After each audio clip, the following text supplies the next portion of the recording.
Karamельный және фруктовый попкорн жасаудың рецептін сіздерге көрсетемін. Күшті попкорн. Так, мынау карамель мен, мынау фруктовый. Карамель істеп көреміз біз.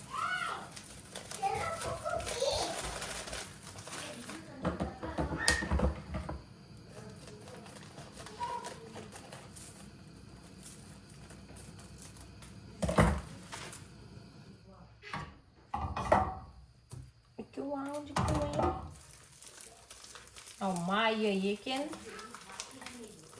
Айтпақшы халал екен бұның бәрі. Сондықтан ойланбай ала беріңіздер.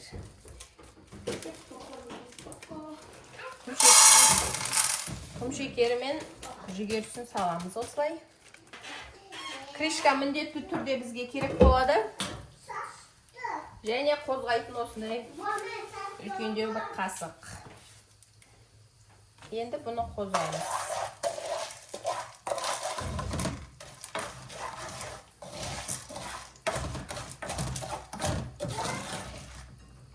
Астын қатты қойылға болады.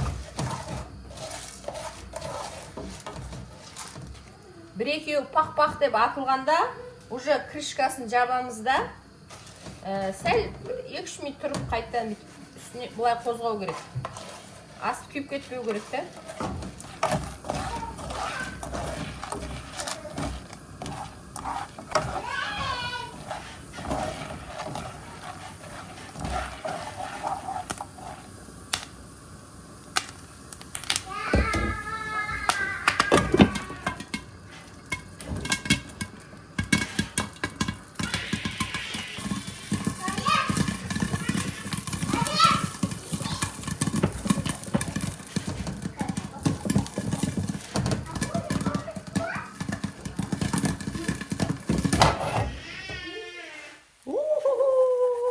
Попкорн пісті бізде.